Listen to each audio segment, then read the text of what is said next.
Hi everyone, it's Brendan here, design team member for Stamp Anniething, and today we're going to be making some Christmas cards, or a Christmas card, with the 2023 Misfit Holiday Bundle. So there's still a couple of these available, and it has some of our favorite Christmas characters. We have Rudolph, the Abominable Snowman, Santa, and I think this set is so much fun. I absolutely love it. And I think it's very important to make Christmas cards throughout the year so you actually have enough when December rolls around. So pull out your Christmas items and let's get crafty with me. I'll link this down below in case you're interested in it. So first, let's make a really fun stamped background, and I'm going to be using the Happy Holidays sentiment, and I'm going to also be using, to do some repeat stamping, our Sizzix stencil and stamp platform, which Sizzix very kindly provided. And what this is amazing for is that the lid comes off, and there's these hinges here that you place, so if I stamp it here, I can just take it off the hinges, move it down one, and bam, another repeat stamp. So we're gonna start this, and if you see me struggling with this, it's just because this is very tall because it's a large platform. This is a this can hold an 8.5 by 11 piece of cardstock or paper, so it almost hits my camera. So I just have to be very careful. So we're gonna do this first one up here. We have that on all the hinges, as you can see, and that came out great. So now what I'm gonna do is I'm gonna take this off.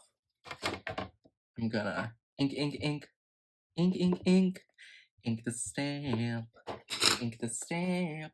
And then, as you remember, I did all the hinges at first. So I'm going to move it down one, lock it in, and we're going to stamp. Bam. I'm going to keep doing this until I have all of them down there. Now, I'm going to do the same thing again, but as you can see, I shifted the Happy Holidays on this side, and we're going to do it in red now. So once again, I'm just going to pop this in here, and then I'm going to pick up the stamp. And we're going to ink it up in some Rocking Red Catherine Pooler ink. And we're just going to stamp. See, look at that. And now we're going to take it off the hinges, trying not to hit my camera. And we're going to go back in with the Rocking Red. And we're just going to stamp it. Or ink it up, not stamp it, excuse me. And then we're going to, once again, move it down a peg.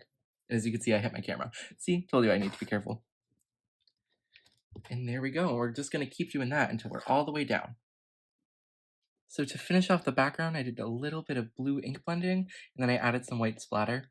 If I were to do this again, I would just do the blue ink blending first, and then stamp in oxides, just so the color isn't affected, but luckily since I used a dark green and a dark red, the color really wasn't affected, but if you're using lighter colors, the blue could have affected a little more. But here, it's fine. That's still clearly red, it's not a purple, so we're all good. So I have stamped out Rudolph, and I am going to be using E37, E35, and ooh, that's not an E33 for my Copics. I'm gonna put y'all in fast forward, and I'm gonna do a voiceover for this part, so see you in the fast forward.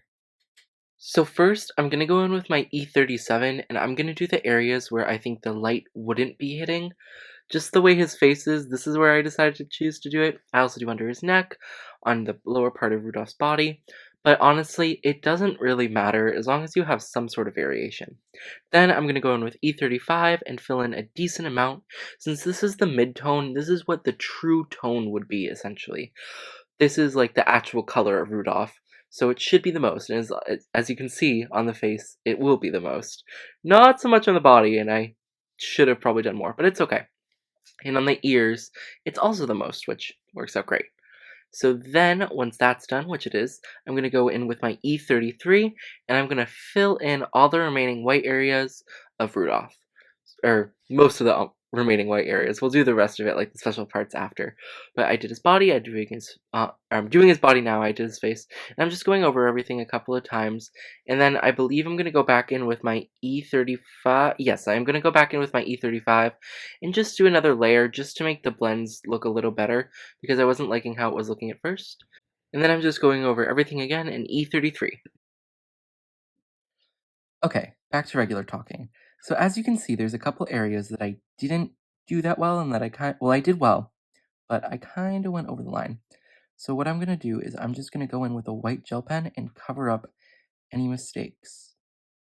Kevin, the marketing director, loves to do this technique because he may mess up quite often. No, we all basically do it, especially on the cheapy stamps with the eyes, it's really easy to get that white just by using a gel pen.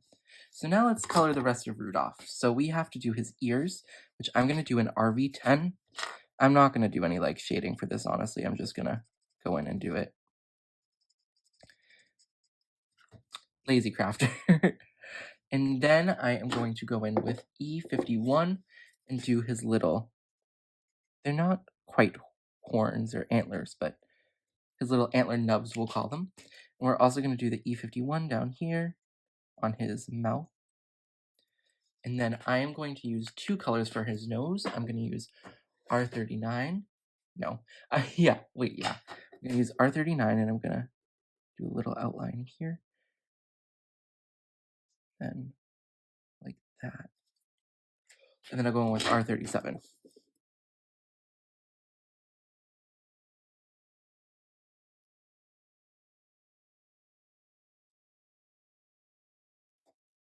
That didn't give the effect I wanted to, but it's fine.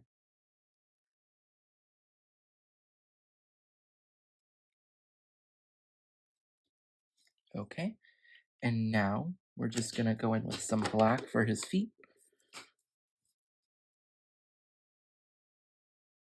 I always like hold my breath when I use a black Copic because if you mess up, there's really no hiding it. Not even a white gel pen will really help you here. Okay. And then I'm gonna go in with RV35 to do like, ooh, that's the wrong side. To do his mouth, but like not his tongue. I think the tongue should be a little darker. So I'll do the RV37 again for the tongue.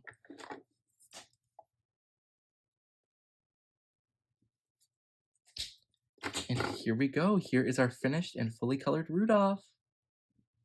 And here is the finished card. I just popped Rudolph up with some foam tape and added some vellum behind him. Thank you so much for watching and have an amazing rest of your day. Bye everyone and happy crafting.